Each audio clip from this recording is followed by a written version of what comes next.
WeInfuse Podcast, episode number 27.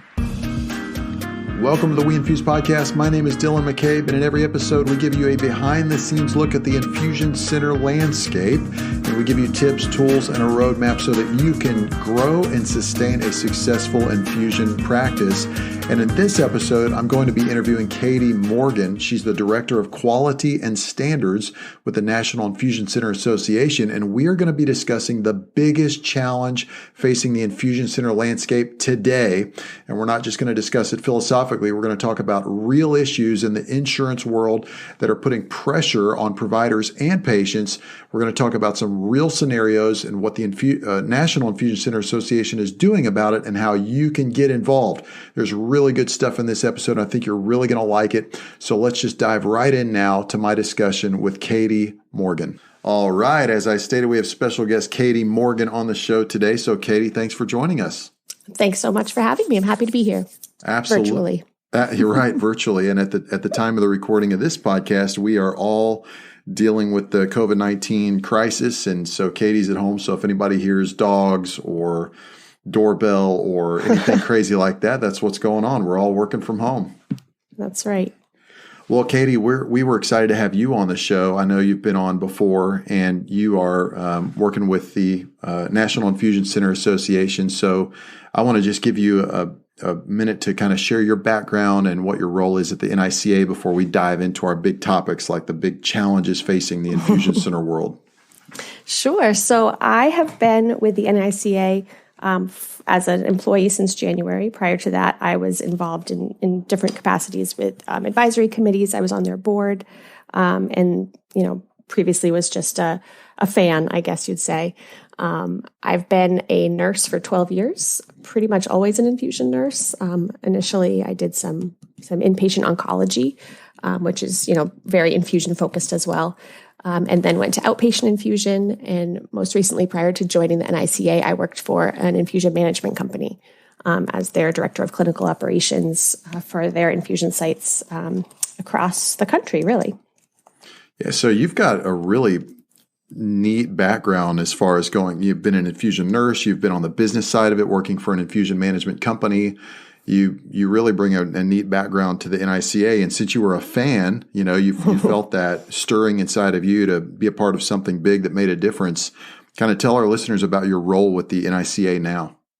So now I serve as the Director of Quality and Standards. The NI CAI last year at our first annual meeting launched the first edition of the Standards of Care for In-Office Infusion, which was really the first of its kind, the first document out there providing guidance for infusion providers. So that was my first big project with NI CAI. I did that prior to being an employee, just on their advisory committee, and I loved it. That's what I love to do, is look through current literature, come up with evidence-based care guidelines. I'm just a big nerd, and that's what I love to do. So that's what I was hired to do. Now, when COVID came, just a couple of months into that position, we kind of took a turn and focused on helping infusion providers navigate this public health emergency while providing continuity of care for their patients. So that has, been a huge project, but it's been really rewarding. We've been able to help infusion centers stay open, find the supplies that they need to be able to keep treating patients, help patients find new infusion centers because their care was disrupted. Maybe their current site closed or couldn't find staffing or supplies, things like that. So it's really been all hands on deck at with Team NICA to make sure that infusion patients still have access to the care that they need. That's great. Yeah, NICA does such an incredible job. So you were working on the standards of care before you were a paid full-time employee? Correct. Yes. Wow. That's kind of how I discovered NICA. The infusion management company I was with was a startup. And so, it's kind of day one, I sit down at the computer and say, okay, where's the rule book? Show me how to do this right. And I couldn't really find that, which was surprising. Working in healthcare, we have standards for everything. There's always a policy about something. And I couldn't find what I was looking for. And then when we ran into some trouble or challenge, I guess I'll say, with regulations with the Board of Pharmacy in the state I'm in. I found the National Infusion Center Association, and I thought, well, these guys must know the answer. So I got on the phone with Brian Nyquist, the executive director, who's now my boss, and asked him, these questions and said, where are these standards I'm looking for? And he said, yeah, they don't exist, but we definitely need them. And he'd been at that point working on, getting his current advisory committee to draft those and go through that process. It's quite a process. And just wasn't making the headway that he had wanted to see, but he said, hey, if you're interested, maybe you can help. So that was really the beginning of our conversation. And my first advisory committee meeting was down in Texas, with that advisory committee group coming up with the first draft of the standards. Did not know that. So note to listeners, if you want to land an awesome job, knock it out of the park with a big project on the side without getting paid. And next thing you know, they'll ask you to join the team. Exactly. Yeah. That is so cool. So for people listening to this that may not know, even for providers, but especially for people who are thinking about getting into the infusion center space, why is that important? I know we've covered it a little bit in the past, but why are standards of care, this big project that you guys took on, why is it important, and what's in it for me? What does it matter for me if I'm an infusion center operator? Sure. So, the mission of the National Infusion Center, the National Infusion Center Association is to, provide access to patients for infusion therapy treatments. But we don't want patients to just have access to any infusion therapy treatment. It needs to be high quality, safe care. Without standards, there's no benchmark. There's no, yardstick to measure up to for patients to know that they can trust they're going to get the best care and the same standard of care wherever they are. If they're in a hospital outpatient infusion center, if they're in, the 2-chair infusion suite in their rheumatologist's office, if they're at a big freestanding infusion center, the standard of care is the standard of care, and patients need to be able to have the same expectations of safety wherever they are. And without those standards, there's nothing to point to when something, there's an unfortunate outcome, something happens, a patient, is injured or something like that. You need to be able to point to this document that's, evidence-based. There's literature to support the practices. And we say, this is the right way to do it. This is not the right way to do it. This met the standard. This didn't. It really sets a level playing field for everyone.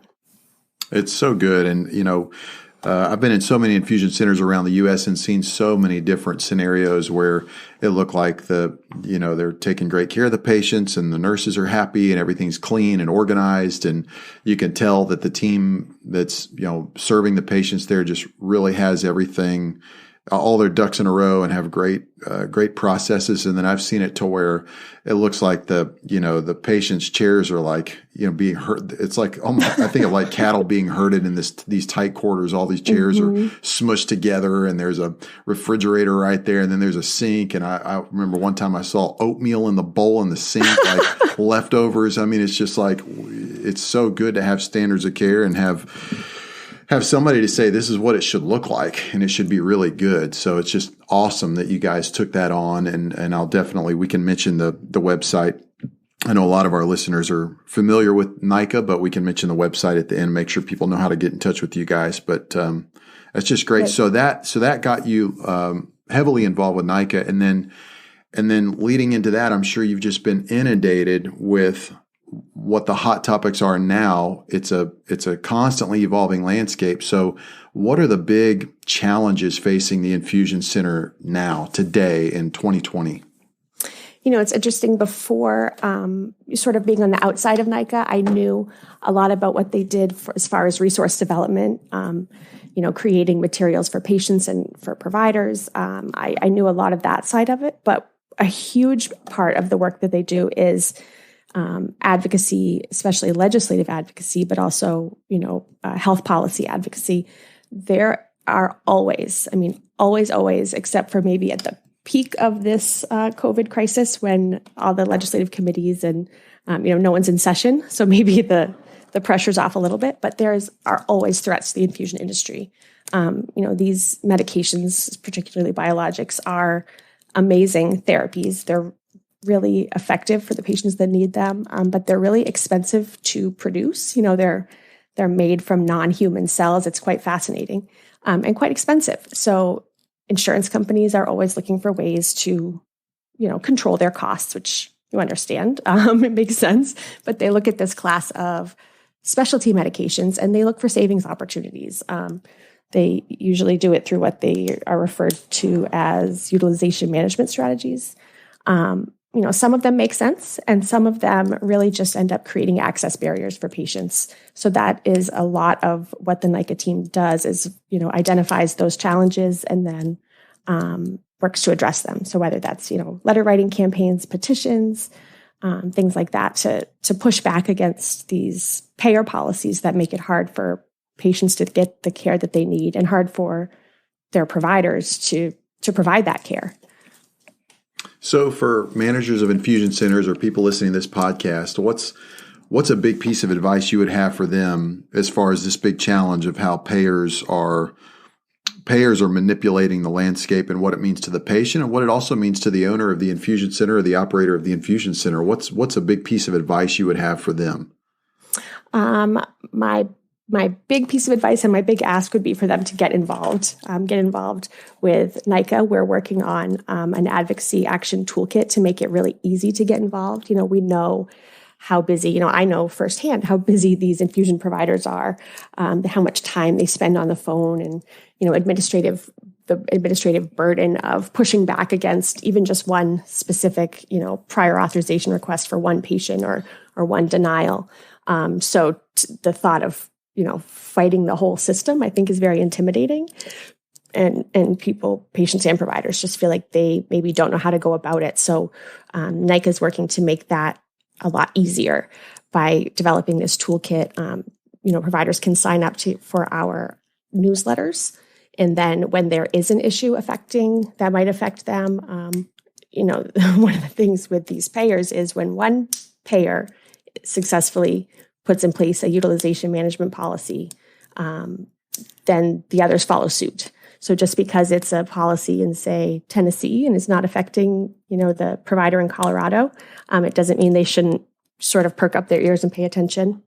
When these issues happen and our newsletters go out, then we often have petitions or sign-on letters. We just did one about some restrictive payer policies from United Healthcare, and had put out a letter with a sign-on petition. I think we had 375 providers sign on that letter, representing almost 200 practices, pushing back saying, hey, this isn't okay. This policy doesn't make sense. It's not clinically appropriate, and it's going to restrict our ability to care for patients. And we did that. It was a collaborative effort with stakeholders all throughout the infusion community.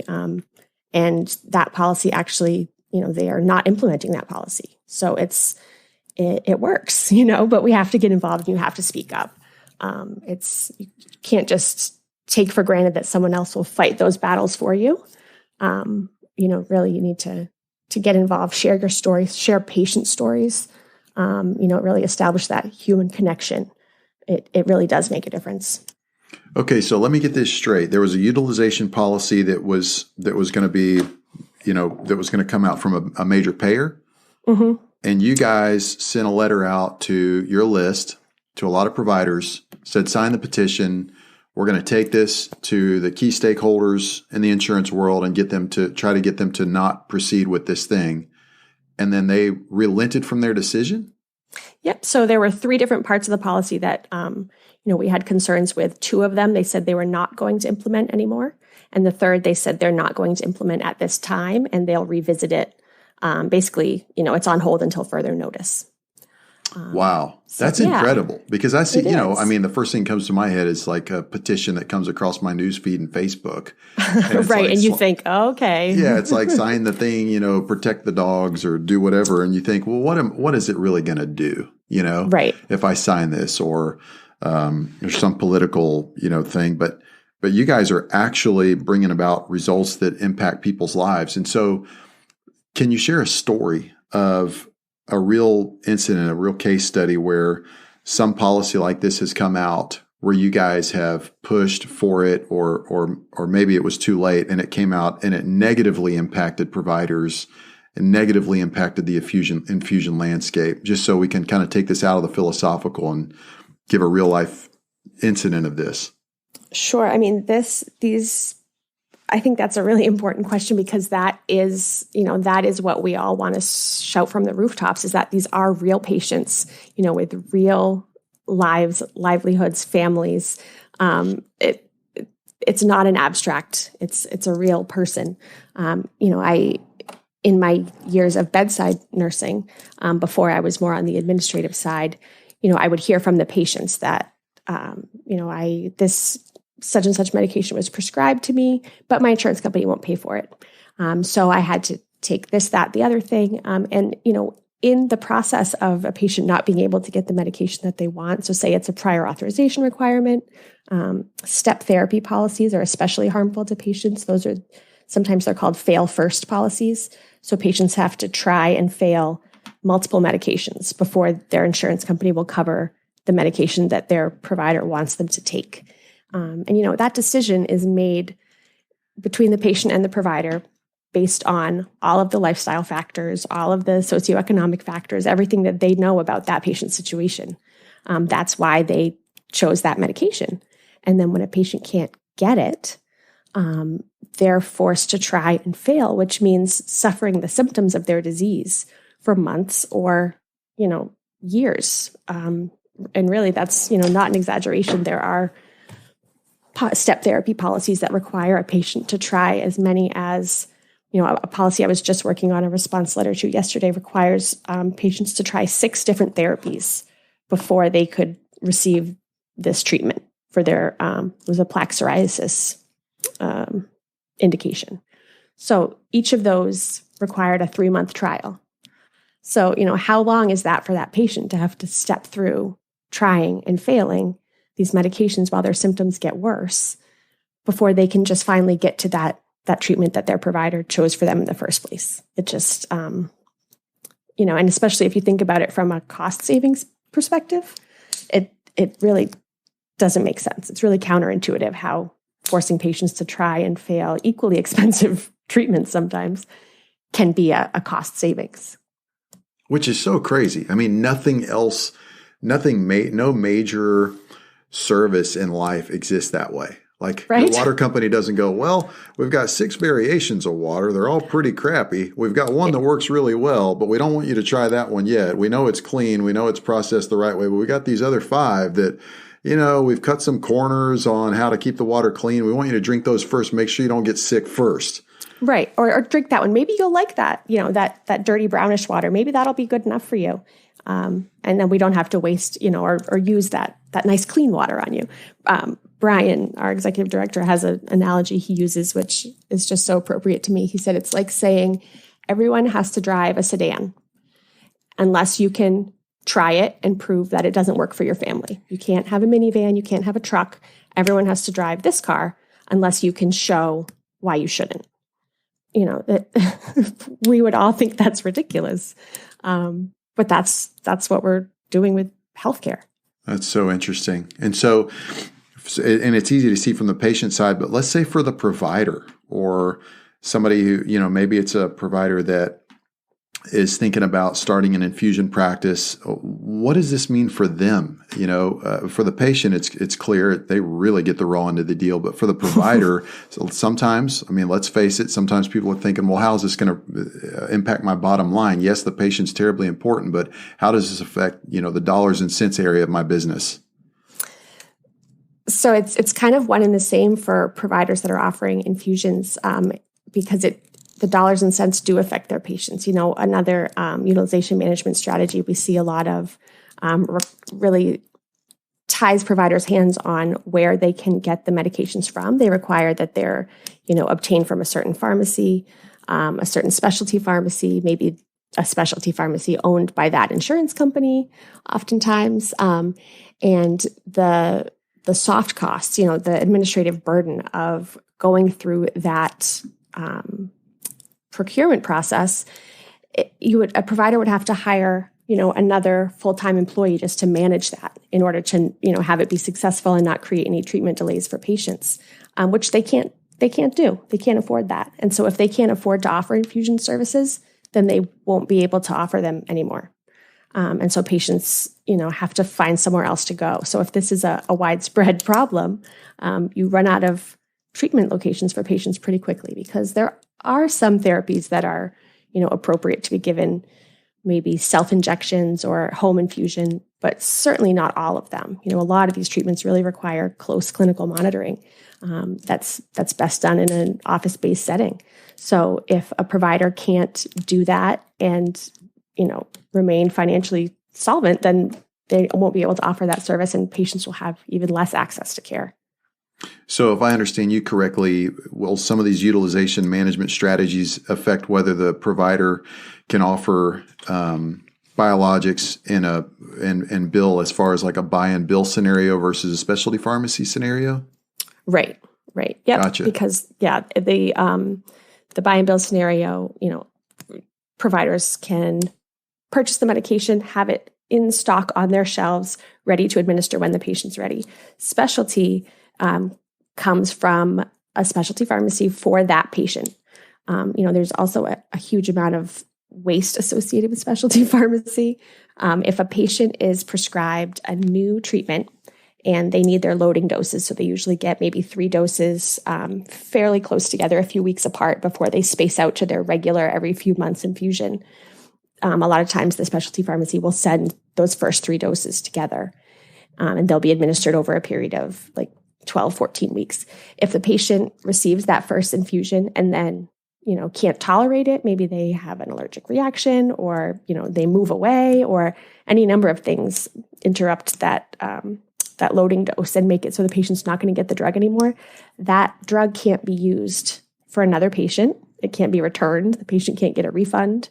It really just sits on the infusion provider's shelf until it expires, and then it needs to be discarded. And that's, depending on the drug, tens of thousands of dollars of waste that patient paid for. The insurance company paid a bit of it too, and now it's going to be thrown away. Whereas if it were buy and bill, that drug doesn't have any patient's name on it, and it can be reused for someone else.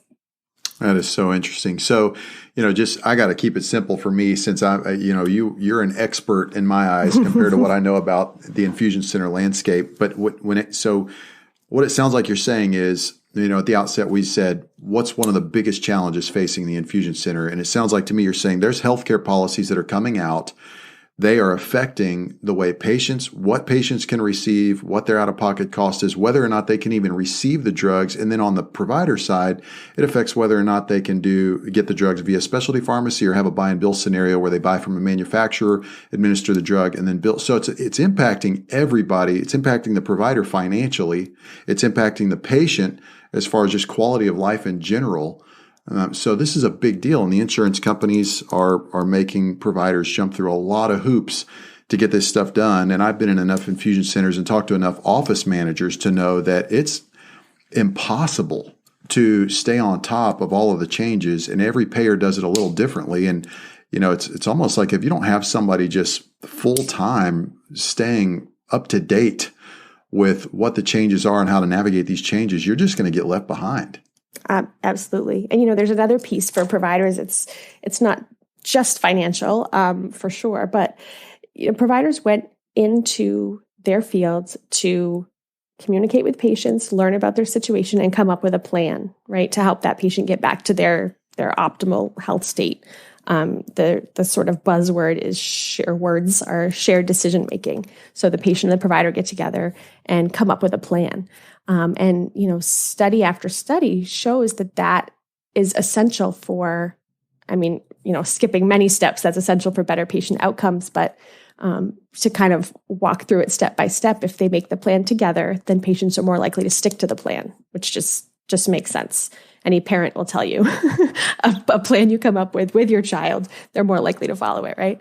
So they come up with a plan together, they stick to the plan, the treatment plan, and that is a prerequisite for having that therapy work, right? The patient has to take it for it to work. For the treatment to be effective in controlling their disease and controlling their symptoms, preventing progression, then they need to actually stick with it like they're supposed to.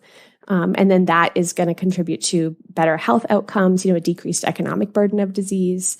So if the patient and provider aren't able to make that plan together because the insurance company says, well, no, I understand you wanted to go with this treatment, but you have to try these 6 first, then, what's the likelihood that patient is going to adhere to the treatment, that it's going to be effective, it's going to control the disease, it's going to provide for better outcomes. It just doesn't make sense. Yeah, it's like at some point in the process a long time ago, people making decisions that for these insurance companies and for the entire industry were way more concerned about the bottom line instead of the pay. I mean, it just makes no sense. There's no common sense in that. I mean, it's the same, like if I want to get a roof put on my house, I don't want the insurance company deciding how the roofer does the best job possible. Right. I want the roofer, the expert in the industry, saying, here's how to keep a roof over your head that doesn't leak. I've been doing this for 20 years. I'm going to make sure you get the best roof possible. I don't want the insurance company, some person, sitting behind a desk that's never hammered a shingle in their life, making decisions on my behalf. Exactly. And so but it's just crazy. Exactly. But we allow that with, healthcare. We have insurance companies sort of practicing medicine, so to speak, instead of the provider who's sitting there, or the, for your example, the roofer who's looking at the roof should make the decision, right? Not the person who's, states away, who's looking at, I guess, facts and figures instead of the actual situation. Well, what I like about this is, I mean, we're dealing with something that's it's largely idealistic, but it's so practical. I mean, you're giving real scenarios of how patients are impacted. Providers are impacted because you go to medical school because you want to help people. You want to practice medicine. You want to practice medicine. I think about my grandfather. I have my grandfather who's passed away, but he was the founding physician in a place called Bedford, Virginia. And most people have never even heard of Bedford, Virginia, unless they read the book Bedford Boys, which is about guys who died in the war. But it's a tiny little town. He was the founding physician. And he told me stories of when he got started. He actually went to some patients' houses on horseback. Oh, my goodness. I'm talking people living way up in the mountains in Virginia. And so that's what it was all about. It was about, he was the founding physician, and I'd go visit my grandparents every summer, and everybody I would meet would say, "Oh, Dr. McCabe, and who's this? Is this your?" And he knew everybody because he delivered everybody's baby. He took care of everybody, and it was awesome because his whole deal was bedside manner and getting to know people and giving them exactly what they needed, and it's like that's almost like a dream world now. Oh, for sure, and I don't think that's probably any different than today's providers. It's just that your grandfather had the ability to do that. He didn't have these restrictions on what he could and couldn't do. Nobody said, well, no, you can't ride your horse into the mountains to see the patients. You're going to have to, walk or something, crawl. No one was dictating how he could do what he wanted, how he could practice. That's such a good point. Well, I love what you guys are doing, and I love the fact that you guys are a big deal, and Brian is up in Washington repeatedly, and you guys are really pushing for positive changes in this landscape, and it shows. And so for people who want to take action, people who want to be a part of the winning side of this, people want to be part of positive change in this situation, what can they do? I mean, again, going back to it, I guarantee there's people listening right now that go, yeah, but it's just little old me and my little old practice. I mean, what can people do today? So they can sign up for our newsletters, our emails. That way they'll be aware of current initiatives, current issues that maybe there's a letter they can sign on to. They can get as involved as they'd like to, but the easiest thing a lot of times is just patient stories or even provider stories about their patients are so powerful. We need those stories and we love getting those stories. So if a patient, the idea of writing a letter to a legislator is a little bit intimidating, send an email to advocacy@infusioncenter.org and share your story of how maybe why you love your infusion center and why it's so important that, you're still able to have access to it. Or maybe, It's a less happy story about what happened when some utilization management strategy impacted you, impacted your ability to get the care you need and the consequences of that. Any real world way we can bring the human element to these health policies is really helpful. I think that's so great because when you share real life stories, it has a powerful, you can garner a powerful emotional response from the person who hears that story. And I think about that documentary, on Mr. Rogers. And there's a point in that documentary where he goes before Congress to get funding for PBS. And he has the guy that he goes before, that's the key decision maker on the panel, is just known for saying no to different areas of public funding. Have you seen this documentary? I haven't. Oh gosh, it's incredible. I mean, I watched this on the plane coming home from a trip to meet with a lot of infusion center managers. I'm flying home on Southwest Airlines, like crying in my seat. It's like the person sitting next to me probably thinks I have big emotional problems or something. Right. But I'm watching this documentary. Mr. Rogers goes before this huge panel. He tries to secure $20 million in funding for PBS. The guy that's sitting up there, even the look on his face says that he's not there to help, doesn't care, is just going to say no. He's like, all right, Mr. Rogers, you clearly want funding. What do you want? Just kind of get it out so we can hurry up and move on. He shares this story about this little boy that watched his program and how it helped him. And you can see the change in this guy's face as he hears this really moving story about this little kid. And the guy just sits and listens, and he looks around, and he looks like he's getting choked up. And then when Mr. Rogers finishes, he goes, well, Mr. Rogers, looks like you just got yourself $20 million. And I mean, I broke down. That's when I started crying in my seat, and it's something to see a grown man, 6'4", sitting next to you on an airplane crying. But thankfully I had my laptop up so they could see why I was crying. Right. But I think that's so powerful that you guys can communicate that to providers, infusion center operators, and owners to say, share your stories, and we're going to unify the voice.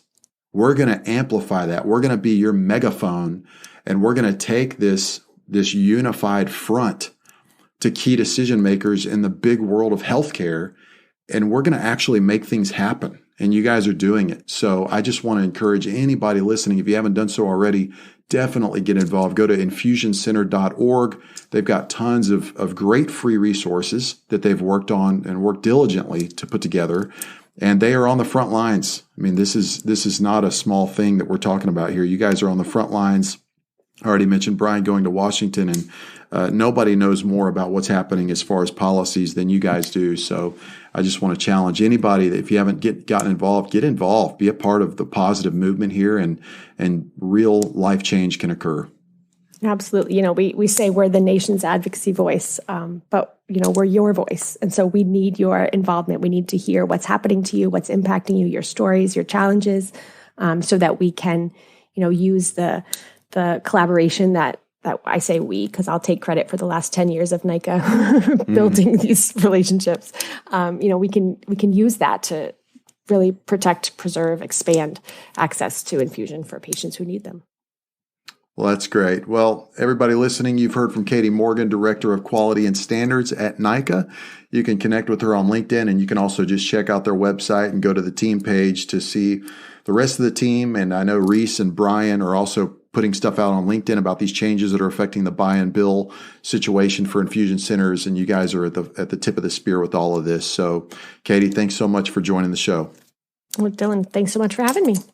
All right, that concludes my interview with Kaitey Morgan. I love what she brought to the table, especially in regard to the real life scenarios where the NI CAI has brought changes, gotten signatures, and made some real differences in the world of the infusion centers. It's just amazing.